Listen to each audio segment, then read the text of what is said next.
Hello. Chainsaw Man chapter 145 just dropped, and we are here to talk about it. Yeah. So, this week I'm doing like a scrolling thing rather than just like copying and pasting screenshots. So, hopefully, this will be a bit more smooth than the past couple of weeks. But anyways, let's get into it. So the chapter is named Kumbaya for reasons we'll get into in a bit. So the chapter starts with the public safety um core. They kind of captured the churches of Chainsaw Man, and this guy wants to go after Asa next because she is kind of the figurehead for the group for now. And they have like the kids and they and like under in the camp apparently, because most of the members are minors. Um, Fumiko, she asked Baron to join them because Katana Man and Quan Chi are already with the public safety sector. So she didn't mention Reze. So either that's because Reze is not with them entirely, or just because Reze is not present for this operation. But for now, I guess we can assume that Reze is just not with them as a whole. And then we cut into the public safety officer who have recovered the this devil's corpse. And this devil is the one that Denji fought in the while he was protecting Asa from the falling devil. And for a while, I was confused on what this was. I think we came to the conclusion he was like a caterpillar or some kind of insect because of his spiked tentacles. And look at that. That's clearly like a some kind of caterpillar. But no, it's the Justice Devil, apparently. So the Justice Devil that we've seen throughout part two, that's a fake. But yeah, next we cut to Asa's apartment being raided. And we're going back to the door motif. Don't open the door imagery. But she didn't. She was going to turn her whole apartment into a sword. I don't know how like that was going to work because there are buildings above and below her. So I don't know like what would have happened, like how it can physically turn into a sword. But that was Asa's plan. But she didn't really get to enact that plan because Yoshida bursted in and chopped off her arm. And the chapter ends on that. So there are a couple of things to talk about. First is the Justice Devil, which is probably the most interesting part of the chapter for me. So first of all, they have like a whole devil naming as an occupation. So there's like specialists that kind of examines and finds like the names of the devils, which that makes sense because under like every occupation there's like a more specialized sector. So there's a whole job just for identifying devils. I wonder if they have to be contracted with other devils to do that. But anyways, we find out that this is in fact not the Justice Devil. This is this is the Justice Devil, but the other Justice Devil contractees that we faced earlier, like Yuko, the class president from chapter 98. They're all just fakes. So it hasn't really been. So it adds like another unfairness to the whole contract with devils because they can just straight up lie about what devils they are. But from how he looks, we can't really like you can't really tell that's justice at all because this guy has like no resemblance to justice whatsoever. I guess you can maybe argue that like because he has no eyes, you can say, there's the whole justice is blind kind of thematic shit over there. But as a whole, I don't think anyone could have predicted that this was the Justice Devil.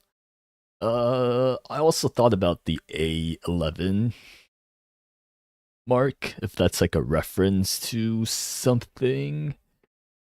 Um, the closest thing I can find is in Pixar films. There's like a door A113 that's present. Apparently, it's like a classroom that a lot of these art directors, film directors, used to go to play one of their films as students. So it's like a recurring, what do you call it? Like a Easter egg in the Pixar films. Da, da, da, da, da. Yeah, my first thought on like A11 is that, A24 films are like the cool stuff now. And Fujimoto is, a big movie buff. So that's kind of where my mind went at first. But I don't think that's too important of a number because there's something else we'll go over later. But this is what we thought was the Justice Devil look like. And there's not really a whole lot in common between the class president and Yuko. Like the class president is covered in a bunch of muscle intestines. I honestly don't know what that is. Like a heart, maybe. And then Yuko is she's like covered with mantis legs or like crab legs. So it's actually pretty kind of like the complete opposite of each other. Because the class president, she got like a bunch of heads, while Yuko, she lost her head. So if you combine the two, they would be like the perfect life form. And I forgot to screenshot this, but in the last chapter, the pastor, he is also kind of the opposite of the class president as well, in that he grew like two thick pair of thighs and legs, but then he has like no arms, as far as I remember. Mm, so as a whole, I can't really see a core theme going on here with the Justice Devil, or what we thought was the Justice Devil. So like, I'm not even gonna bother to guess what kind of devil this is, just because it doesn't really add up, you know. But so is Aki back? No, Aki is dead for like 2 years now, both in real life and in the manga. Because about 2 years has passed in the manga since part one.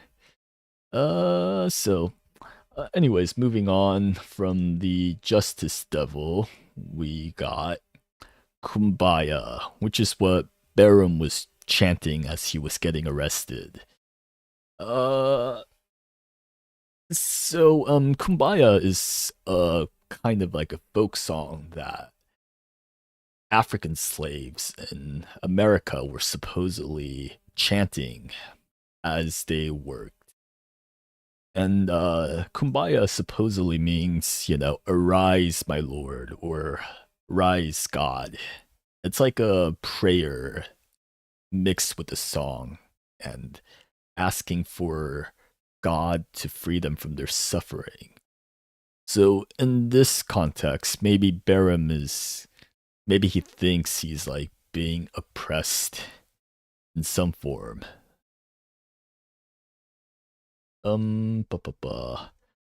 And then we kind of see the sunset as he is chanting Kumbaya, which is an imagery in kind of slaves and movies, right? Because when you watch movies with slaves in it, you kind of see like a montage of them working from like sunrise to sunset a lot of times. So maybe this is kind of evoking that imagery. Ba ba ba. But on Barum, so I was wrong about Barum because I said that he was a spy last time. Nah, this chapter he just seems like a straight up crazy person. So I don't think he's a spy, probably, anymore. Kumbaya. So that's the name of the chapter. I'm not really sure what the significance of this is at all, if there is any, to be honest. Ba, ba, ba. But yeah, next we have Asa's room, which is room 606. So Asa's plan was to turn her entire room into a weapon. And I'm not sure what that would have looked like. Maybe like we would have gotten a Gundam of sorts. Because Asa said she had a plan, but she don't really know like what weapons she can turn stuff into. Like she can like touch something, but she's not, as far as I know, she's not like in control of what she can turn stuff into. Unless that's changed in the past month or so that we haven't seen her in the story. Da, da, da. But yeah, anyways, 606 is the number of a room. And I'm trying to think of like any significance of that number, but I couldn't really find any. Ooh. So the first thing that came to my mind was, 666, which is like the number of the devil. And that came from the Roman people kind of playing with Emperor Nero's name. Because apparently you can turn like Roman Latin letters, like the first letter of their names into like numbers, and then you can do some fun wordplay with that. And Emperor Nero was like super anti Christian when he was in power. So the Christians around that time kind of made him out to be like this super duper evil person, which is why you kind of see him as like the Antichrist in a lot of biblical depictions. And, his number name being turned into like the fucking Satan devil shit.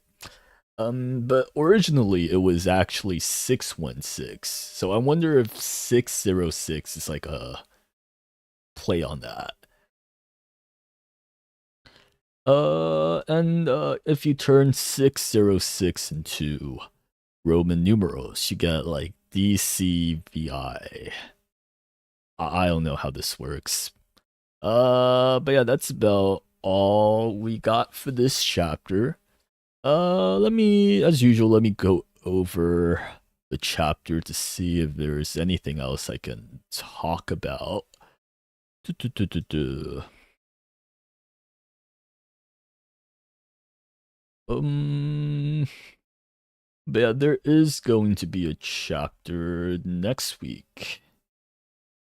So I'll be back to do a stream for that. Mm, ba, ba, ba, ba, ba.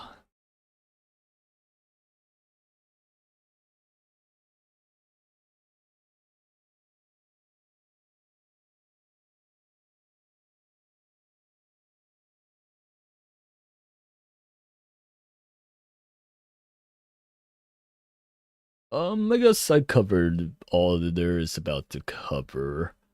I'll say, you know what? I'll say one thing I didn't quite enjoy about the chapter.